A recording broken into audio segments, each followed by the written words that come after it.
Parking માફિયાઓ વિરુદ્ધ અમે કરેલી ફરિયાદને દબોચવા ખોટા આરોપ કરીને અમારી પ્રતિષ્ઠા ખરાબ કરવાની કોશિશ કરે છે.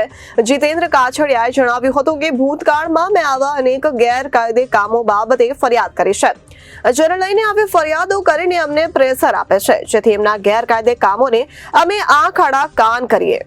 ગઈકાલે એસીબીમાં અરજી સંદર્ભે આપના કોર્પોરેટર જીતેન્દ્રભાઈ કાછડિયાએ જણાવ્યું કે અમે ભૂતકાળમાં પાર્કિંગના ગેરકાયદે ઉઘરાણા બાબતે જે તે સમયે પાલિકા કમિશનરની પાર્કિંગ માફિયાઓ વિરુદ્ધ લેખિતમાં રજૂઆત કરી હતી, જે બાબતનો ખાસ કાઢીને અમારી ઉપર ખોટી ફરિયાદ દાખલ કરવામાં આવી છે. ફરિયાદમાં કોઈ તથ્ય નથી, ફક્ત અમારી ઉપર પ્રેશર બનાવવા આવા તૂત કરી રહ્યા હોવાનું જણાઈ રહ્યું છે. જીતેન્દ્રભાઈ કાછડિયાએ વધુમાં જણાવ્યું કે અમે આ ફરિયાદ સંદર્ભે અમારી લીગલ ટીમ જોડે વિમર્શ કરીને આગળની કાર્યવાહી કરીશું. આ બાબતે કોર્પોરેટરને વિપુલભાઈ સુહાગિયાએ જણાવ્યું કે મેં ભૂતકાળમાં અનેક વાર પાર્કિંગ માફિયાઓના ભ્રષ્ટાચારોને ખુલ્લા પાડ્યા છે, અનેક ગેરકાયદે કામો થતા અટકાવ્યા છે. આ લોકોના ગેરકાયદે ધંધા બંધ ન થઈ જાય તે માટે અમારી ઉપર લગામ રાખવા આવા ખોટા આક્ષેપો કરે છે. ફરિયાદમાં કોઈ તથ્ય નથી. અમે ખોટાનો વિરોધ કરતા આવેલા અને હજુ કરીશું. કોઈ ગમે એટલી ફરિયાદ કરે પણ અમે ગેરકાયદે કામો ચલાવી નહીં જ લઈએ, તેવું સ્પષ્ટ શબ્દોમાં વિપુલભાઈ સુહાગિયાએ જણાવ્યું.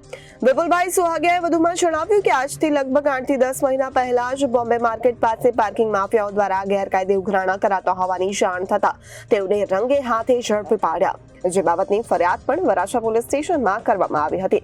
ત્યારબાદ વરાછા મલ્ટીલેવલ પાર્કિંગ હોય કે રંગ ઉપરનું પાર્કિંગ હોય, આમ આદમી પાર્ટી આવા પાર્કિંગ માફિયાઓને ખુલ્લા પાડવાનું કામ કરી રહી છે, જે સબબોને અમને ગેરકાયદે કામો અટકાવવા બદલ આવી અરજીઓ કરીને અમારી પ્રતિષ્ઠાને લાંછન લગાવવાનું કામ કરી રહ્યા છે. અમને ચૂકવવાની કોશિશ કરી રહ્યા છે, પરંતુ અમે હર હાલમાં આવા પાર્કિંગ માફિયાઓ સમક્ષ ઝૂકીશું નહીં.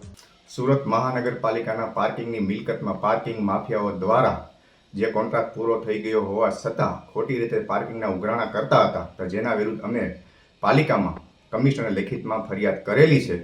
તો જેના માટે અમારા ઉપર ખોટું પ્રેશર ઊભું કરવા માટે આ પાર્કિંગ માફિયાઓ દ્વારા ખોટી રીતે જે અરજી કરેલી છે, તો અમારા ઉપરના તમામ આરોપ બેબુનિયાદ છે અને અમે આગળના સમયમાં અમે અમારા લીગલ ટીમનો સલાહ લઈ રહ્યા છીએ.